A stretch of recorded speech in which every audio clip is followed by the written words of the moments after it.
Bonjour les amis. Donc, dans la continuité de notre étude hebdomadaire de la paracha, avec les enseignements du Rav Noam Perel dans son livre Hazmana la paracha, je vous propose une petite étude de quelques minutes sur Rosh Hashanah, d'après les enseignements du Rav Noam Perel, dans son livre Muzmanim Lachagim, qui est le complément sur les fêtes. Et le Rav Noam Perel, vous savez déjà comment il fonctionne.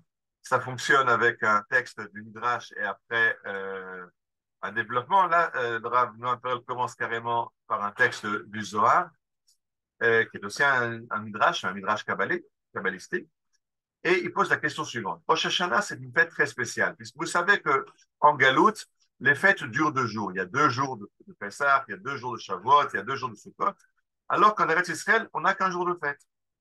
Mais la fête de Rosh Hashanah est spéciale parce que même en Eretz Israël, on fait 2 jours de fête. Alors la question pourquoi Rosh Hashanah, on fait comme font les Juifs de la Galoute pour toutes les fêtes.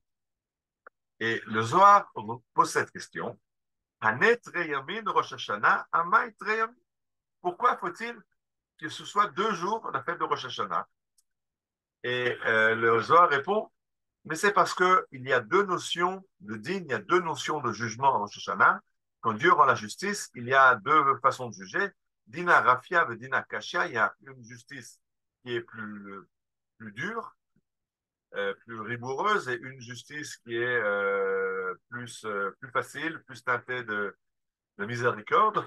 Et à cause de ces deux notions, on a besoin de 2 jours. Mais ce qui est incroyable, c'est que le Zohar va relier ça à une marloquette, à une discussion dans le Talmud de Babylone sur la façon de sonner le shofar. C'est qu'à Rosh Hashanah, la mitzvah est de sonner le shofar et que on va entendre à Rosh Hashanah 3 sons.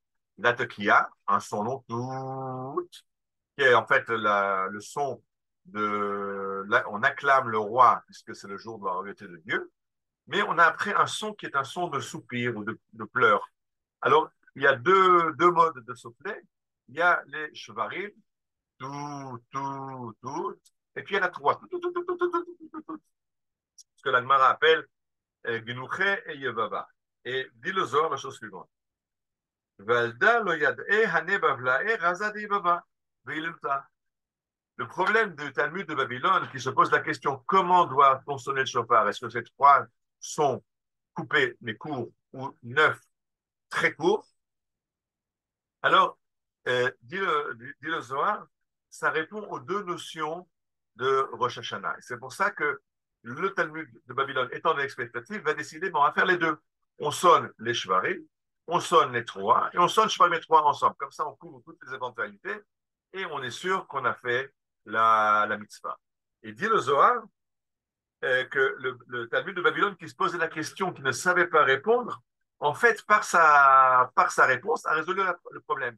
Dit le Zohar, il fallait effectivement sonner Shvarim et trois. Le Talmud de Babel ne sait pas s'il faut l'un ou l'autre, donc il dit il faut les deux. Le Zohar dit non, s'il avait compris, il aurait compris qu'a priori il faut les deux, parce que il y a il y a deux sortes de justice à Rosh Hashanah. Il faut donc et les soupirs et les sanglots, il les faut dans les deux modalités. Alors on peut y arriver parce qu'on sait, dit le Zohar, parce qu'on sait en Eretz Israël qu'il faut sonner les deux, ou parce que le Talmud de Babel, dans la Galoute, ne sait pas, se pose la question et décide qu'en fin de compte, on va sonner les deux. Mais ce qui est important, c'est qu'à la fin, comme dit le Zohar, Hen lo yad'inan v'anachnu yad'e, v'kula nafkin l'orakshot. Eux le font par doute, nous on le fait parce qu'on sait qu'il faut faire les deux façons de sonner à la fois. Et à la fin, tout le monde est arrivé à ce qu'il fallait faire, de sonner et les shvarim de trois. Alors, le Rav Noam Perel élargit ça à Rosh Hashanah, il dit c'est la même chose. Quand on est en galoute, dans l'exil, alors c'est très dur de sortir de la galoute et d'être dans la joie d'une fête ou la rencontre avec Dieu, parce que je rappelle que les chagim en hébreu s'appellent moadim. Moed, c'est la rencontre avec Dieu. L'attente, ce qu'on traduit mal dans le Tanakh, le Mishkan, l'attente d'assignation. Ohel Moed, c'est l'attente de la rencontre où Israël rencontre Kadosh Baruch Hu, on rencontre. Et donc, les Moadim sont les fêtes, sont les moments où on rencontre Dieu dans le temps. Et dit le Rav Noam Perel, quand on vient de la galoute, quand on sort de la galoute, c'est très dur de rencontrer Dieu dans le temps parce qu'on vient de très bas. Donc, on a besoin de 2 jours, un jour pour se mettre en forme, en préparation, l'échauffement, et le deuxième jour qui est le jour de la rencontre. Et il dit Rosh Hashanah, c'est la même chose, mais le contraire. Et Rosh Hashanah, c'est pas parce qu'on vient de très bas et que donc la rencontre avec Dieu est difficile, mais parce qu'on va très haut. On va rencontrer Dieu comme juge de l'univers, comme créateur de l'univers. Et ça, pour des êtres humains, c'est une rencontre avec l'infini qui est très, très dure à accepter. Donc, on a besoin, à se préparer, on a besoin de s'y préparer. Et on a besoin de 2 jours, même en Eretz Israël. Donc, des fois, c'est parce qu'on part de très bas, alors il faut 2 jours. Et Rosh Hashanah, c'est parce qu'on veut arriver très haut, alors il faut aussi 2 jours. Et donc, on se rencontre avec les Juifs de la Galoute, qui eux font 2 jours parce que on sort d'une galoute, on aime bien de très bas, et Eretz Israël, on veut aller très haut, on a aussi besoin de 2 jours. Et je voulais donc compléter cet enseignement du Rav Noam Perel par 2 enseignements qui sont dans son livre.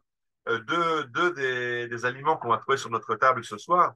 Ce seront d'abord le miel qui nous rappelle la terre d'Eretz Israël. Tout le temps dans le désert, on nous parle d'Eretz Israël comme Eretz, Zavat, Chalav, Vache, un pays où coule l'eau et le miel, pardon, le lait et le miel, parce que le miel, c'est apparemment quelque chose qui est problématique à la consommation. Vous savez que Ayotsem Tamé, ce qui sort d'un animal impur est impur à la consommation. Or, le miel est produit par l'abeille et malgré ça, il est permis à la consommation. Je ne rentre pas maintenant dans les considérations ilkratiques, mais Eretz Israël a cette capacité de transformer le tamé en tahor, l'impur en pur, de purifier le monde. Et on retrouvera ça aussi dans la grenade qui sera sur notre table ce soir. Chez Yirbouz Zechuyotenu Karimon, on demande à Dieu d'avoir des mérites aussi nombreux que les grains de, de la grenade, les graines de la grenade. Mais il faut se rappeler encore une chose, c'est que le Talmud nous enseigne l'histoire de Rabbi Meir, qui avait un maître qui s'appelait Elisha ben Abouya. Elisha ben Abouya est un maître qui a tourné un petit peu, qui a un peu mal tourné, qui a abandonné la pratique du judaïsme. Mais son élève Rabbi Meir à qui nous devons la Mishnah, continue à étudier chez lui. Et la famille lui demande, mais comment peux-tu apprendre la Torah de quelqu'un qui n'est déjà plus dans la bonne conduite? Et Rabbi Meir va répondre, la Talmud va répondre, Rabbi Meir, Rimon Matzah, Klipato Zarak, Tofo Achal. Rabbi Meir a trouvé une grenade, il a jeté l'écorce, il en a mangé les graines. C'est-à-dire que les graines sont en fait ce qu'il y a de bon dans chaque juif. Rabbi Yosha ben Brouya s'était écarté du droit chemin du judaïsme, ou comme dit la Gemara dans un autre endroit, en étudiant le Shir HaShirim, que fait la Harimon Rakater, que quand le bien-aimé compare sa bien-aimée à la grenade, et que Chazal expliqueront que Afilou Poshei Israël Meleim Mitzvot Karimon, même les juifs problématiques sont remplis de mitzvot et de bonne qualité comme les graines de la grenade. Donc, la grenade nous rappelle qu'Am Israël, il ne faut pas avoir peur, il ne faut pas désespérer d'Am Israël. Les juifs sont bons, foncièrement bons. Le miel nous rappelle que Eretz Israël est foncièrement bon et est capable d'amener la tahara, la pureté dans le monde. Et tout ça, c'est Rosh Hashanah, où ce sont des concepts tellement élevés qu'il va nous falloir 2 jours pour pouvoir les assimiler et assumer cette rencontre avec Akadosh Baruch Hu. Shana Tova, Tiva Khatima Tova, à tous et à toutes.